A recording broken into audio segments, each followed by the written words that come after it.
You're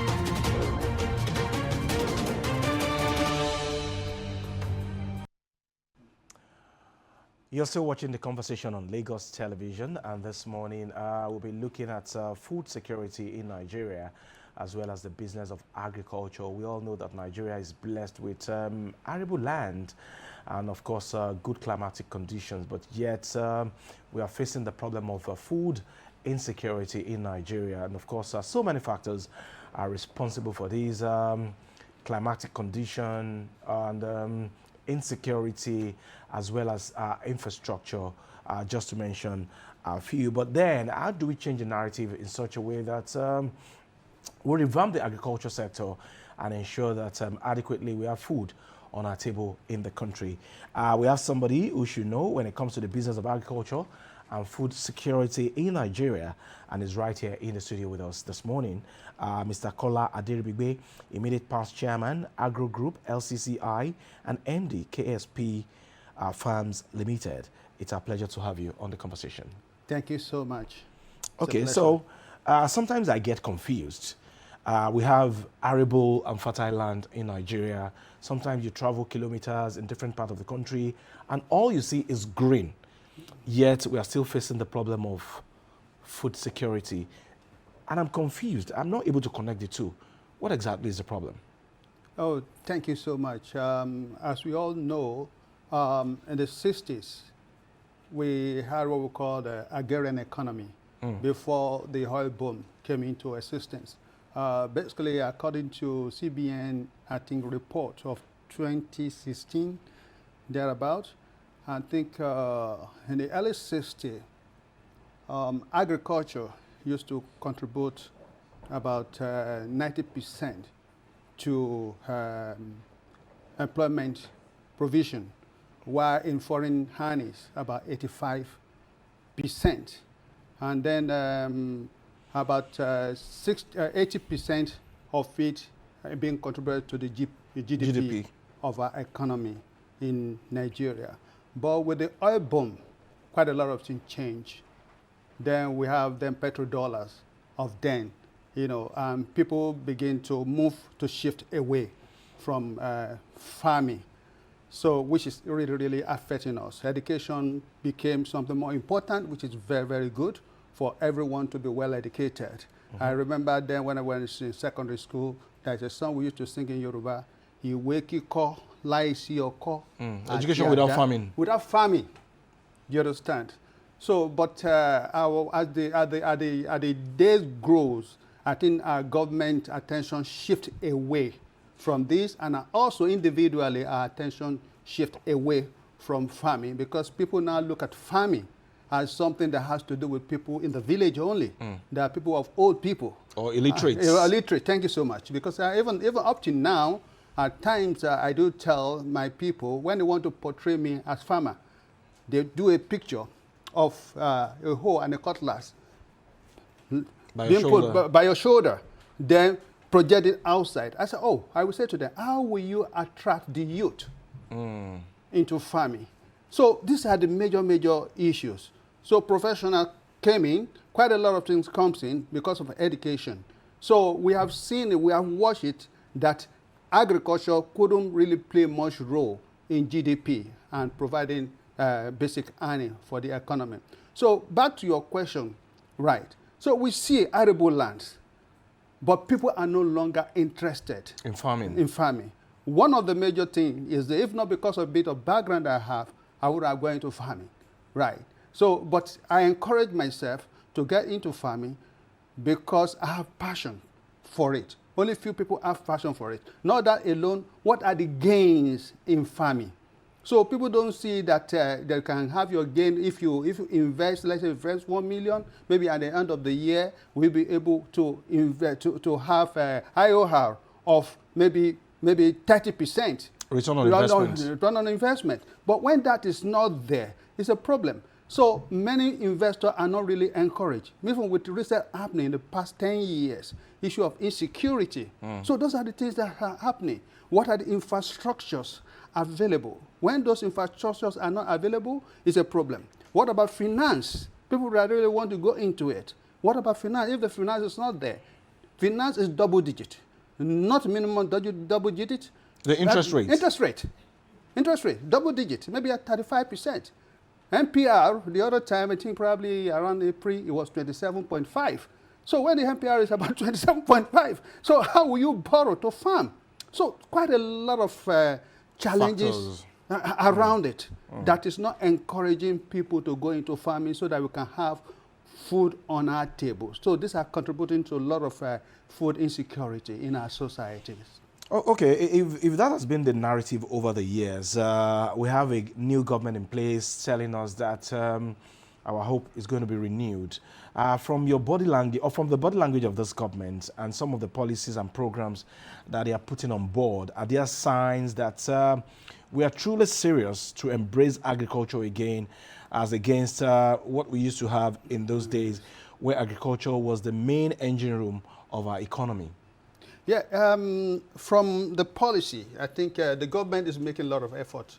I would say that. I remember when this government were about to come into power, at the LCCI, our demand was then was that the government should declare state of emergency on food security, which government did when they came into power. The policy was there, everything was there, but the challenge is in the area of implementation of those policies. Yeah. So they came with quite a lot of policy, quite all right, but implementation. But from what we have seen lately, I think it's the right trajectory, right? I think about it was in June, because mechanized farming is one of the major things that we need to have in this country. If we don't have mechanized farming, forget it. Okay, I love the fact that you mentioned mechanized farming. Yes. Reading through this morning, I know there's a particular program under the Renewed Hope Agricultural Mechanization initiative of this government. And one of the ways of addressing food security, according to the government, is the importation of tractors. Yes. And about 2,000 tractors were imported into the country. But how significant is the impact of these tractors? Are we beginning to feel the impact? Because when you go outside there, Nigerians are still complaining that they are not able to feed themselves. Yeah, thank you so much. It's a right strategy, as I would say. It's a good step. 2,000 cannot be enough. Okay. This was announced, I think, around June 23rd or something like that, and we saw the tractor when it came in partnership with Belarus. Yeah. Right, you know, to give technology advice and all that, which is a good one.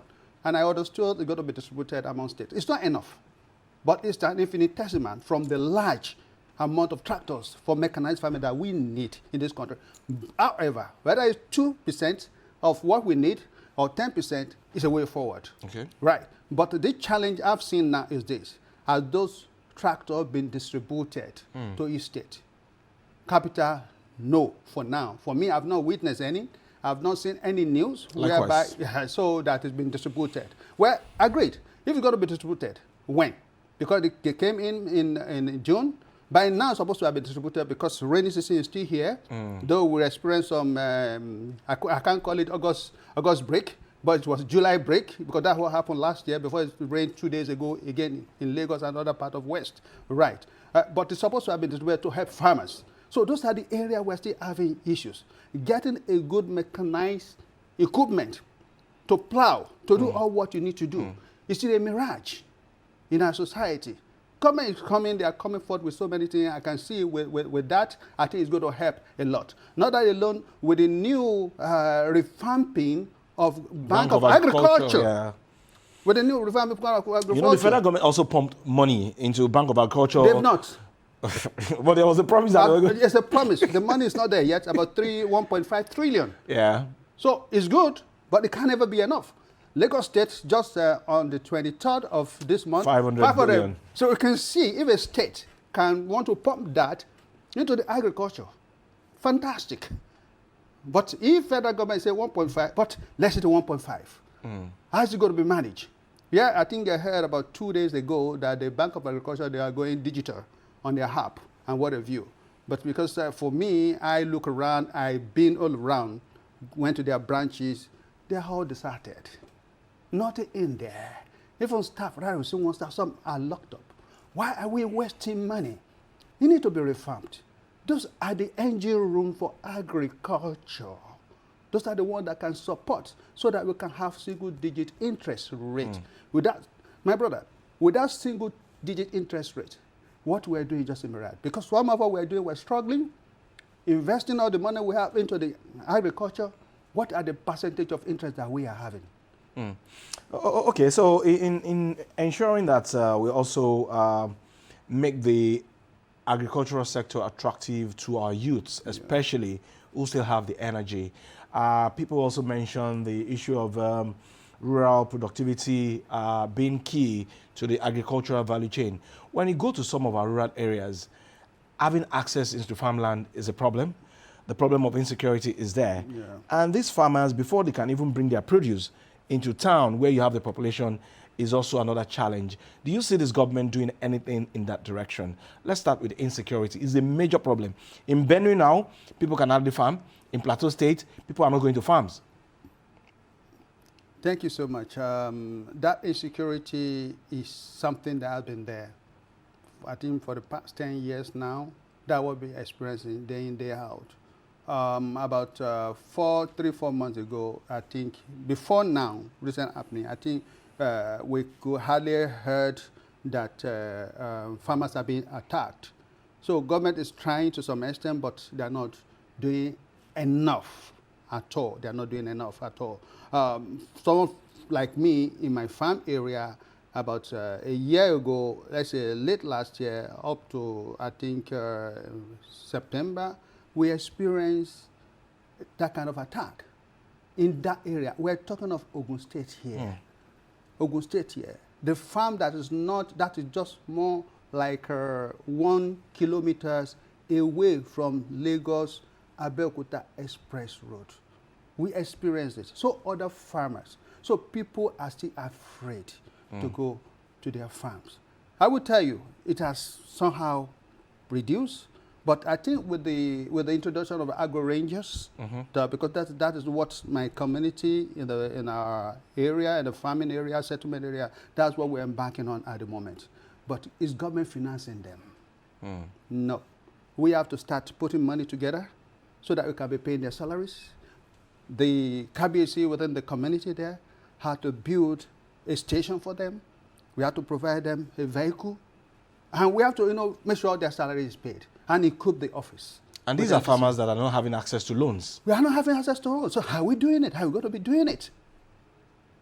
So the insecurity is still there. So if we are financing that on our own and government is not partaking in it, so what do you expect from the farm gate to the market? What kind of price do you expect on our Because food? those are the things that you're going to factor into the price. We must factor into the price.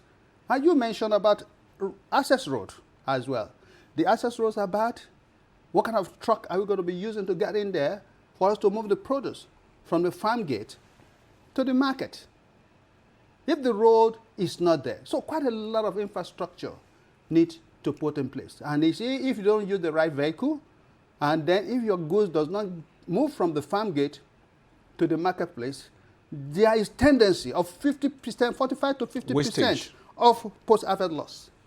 So I think in a year alone, we're losing almost about 3.5 trillion naira on post-harvest loss.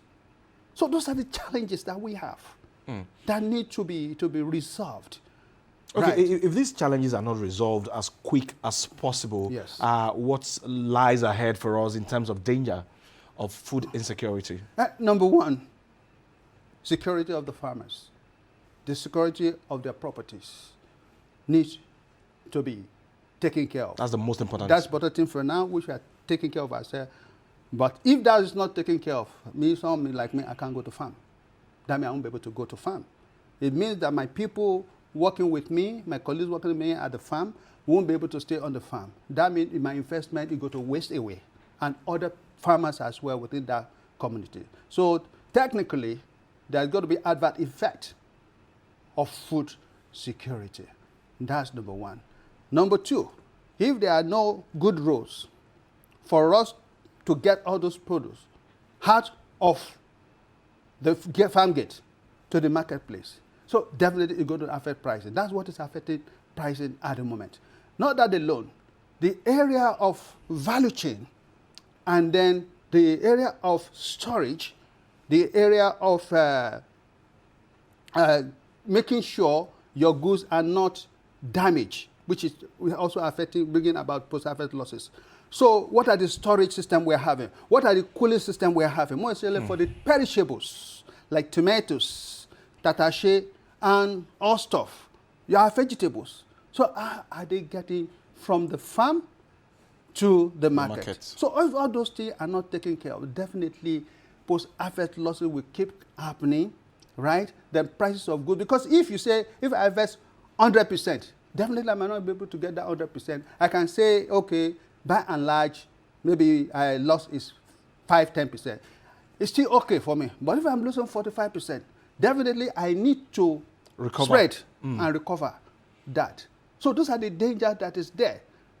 So though lately, when we look at cassava, about 2 years ago, cassava, a ton of cassava, fresh cassava was about 250,000. The price has dropped now. How much is it now? To 60. Wow. Once you expect that you see a significant change in is that price, affecting the price of Gary in the market? it's not. That's what I'm saying. So what's the link? What's the missing link? The value chains, the processes. The processes, post-harvest loss. Then the issue of middlemen. If you don't have, if the farmers don't come together, or if there are no facilities within the or do we have a commodity ecosystem, control board? Yeah, those are the part of the recommendation, and then commodity protocol were established and all that, but we've not really seen the effect. Now, I would say that I won't say much, but we've not seen any effect regarding that at the moment. So, but you see, at the same time, we have commodity control board. But if I mention all those things, me as a farmer, so how do you expect me to live my life when the prices are being controlled despite all these things I've mentioned? Those challenges. I've mentioned. Though there's some middlemen, they have the processing plant, but they are called off-taker. But they look at the market, they look at the challenges, and they deliberately drop the price for their own gain. Though if there can be price control board, it will help to some extent. But it is a catch-22 situation. So to a large extent, government will still have to play a lot of, we have to introduce a lot of intervention in ensuring that these middlemen are not taking advantage of Nigerians. They're taking advantage of themselves. Of themselves? Yes. Really? Yeah. How do you mean? Yeah, I think what I meant is when I taking advantage of themselves, that is the people around them. So they look at me what because goes around comes around. Yeah, they've looked at me. Okay, you don't have more than this, right? They take advantage of me. That's what they're doing. Okay, so oftentimes we focus too much on the federal government. Yes. At the subnational levels now, all these states, they are getting so much money now, but majority of them are not interested in the agribusiness. What exactly is wrong? And the people kept complaining of poverty, their inability to feed or afford food. I think this is where the citizens need to be well educated, right? To start holding each governor accountable. How will they do that? You cannot have access to the governor. Yeah, there are different means of doing this, right? Pressure group, newspaper, TV station like this, farmers coming together, especially Lagos State Farmers Cooperative. Lagos State is fantastically doing well. They're doing well, but there's still more to be done. Lately, that's the state with limited land space. With limited land space, but I love. So now imagine what should be happening in your state, Osun State, Ogun State. Or your as a state is on the right trajectory as well, right? Because I can remember, I think the governor lately, and then with what happened just last Saturday, I remember, where the vice president. They launched the special agro-free trade zone. Special agro-free trade zone in Oyo State. In Oyo State, that is in Fashola. Okay. Yeah, it was launched. Yeah, it's a special agro-free trade. That should be the third one in the country. Kaduna, then I think Cross River, and then one newly launched now. Fashola has been there to take care of that space. You talk about post-harvest losses, talk about warehousing, talk about processing. You see, everything within the agricultural ecosystem will be within that space. So that will help, and that will reduce costs of production rather than individualism. So if you are a farmer in a cluster, you come to this, there's a processing zone here, you bring your stuff there, the products there, you reprocess. When you process it at a minimum rate, then that will help. If we even reduce food importation to the country. So all state governors need to really, really up their games. People need to know that it's not only federal government, because most of the time we focus on federal government, as you said, but the state governors, the local government, now they are all having direct disbursement from federal government. On paper. Well, I can't say that. That's what they have said. That's what I say. Even with the state, right? They need to. Let's see what they can do. Lagos State is doing so much. I think with about over 20 million people, or 2022, 2025. Maybe the land alone, maybe what Lagos State can produce, the land is, I don't think it's more than 20% that they can produce. Though we are blessed with water, aquaponic and all that stuff, and then urban farming, those are the things we even need to do. You understand? So Lagos State is trying, and at the same time they are partnering with other states. It's a fantastic idea. That is a government that is forward-looking to the future of the citizen. Then don't forget the population of Lagos State is there. So, but we can't do without partnering with private investors. So what would be the attraction for the private investors to come in and help government salvage the situation? One of the things is what they just did in Fashola. Okay. Right? Because see, I remember when I was growing up, I think when we talk about dairy farms, we talk about poultry and also it's a cluster that is there. That is what the government then, Western governments did then, that attracted, that made the economy to boom. They were working then, they would rely on agrarian economy. Cocoa House was built on agrarian economy. You see, oil is a blessing. Even NCA. Yes, so many things is a blessing. So it should be an added advantage.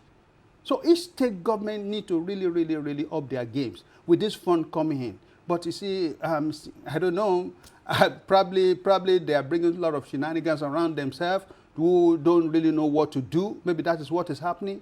I can't say. But I think we need to appeal to all state governors. Niger State is doing it. Yeah, it's a fantastic idea. They need to borrow idea from Lagos State. If somebody who does, it's just like Lagos is more like, is it not Singapore?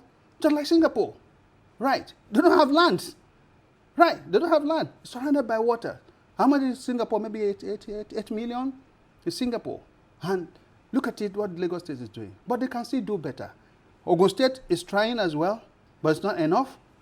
Oyo State is trying, but it's not enough. But if other states can emulate this with what the free trade zone, that is agricultural processing, special agricultural processing free trade zone, if they can make sure they follow suit and work with African Development Bank, AFDB, who are supporting that project now. They supported that of Kaduna, they supported that of Cross River, and this one as well. They are supporting it. Then I think International Fund for Agriculture, I think they have counterpart funding to do this. Then states too can do that. A tree cannot make a forest. It cannot. So we need a lot of partnership. So regarding private investors, do we need to be encouraged in area of number one, land allocations. If they have good land in an area and the paper is out on time, in area of good infrastructure, right? In area of funding, to support funding, because quite a lot of us that are into agri, we use our own fund. So if the funding is there, this can go a long way. Not that alone, a proper introducing technology, agro-technology. You see, if we can introduce this, because those are the ways, you made mention of attracting youth. Yeah. So that's one of the best way to attract youth. They now, a lot of things they have to be using computer, technology, and what have you. That's a guy we call a fly farmer. You know, fly farmer, his own is based on drone for mapping and all that. So those are the things we can encourage them. Then, when farmers are beginning to have more money. So we should embrace digital farming now as against analog. Absolutely, yes. We'll get a very quick one before I let you go this morning. For us as individuals, how do we help ourselves in the four corners of our homes? We see people planting pepper inside tires now, inside buckets, and some do vegetables as well. But majority of us are not even interested in doing those small farming in our backyard. Backyard farming, I would say to my people, backyard farming is very, very essential. You can get a small pot, you can get a paint rubber, right? But get the right soil. You just plant a little. A little you plant can go a long way. No matter how infinitesimal it is, right? It goes a long way. In my house, we have the bitter leaves. Whenever I need bitter leaves, I go there, I plug it. I have aloe vera. Anytime I need it, I go there. We plug it. We used to have tomatoes.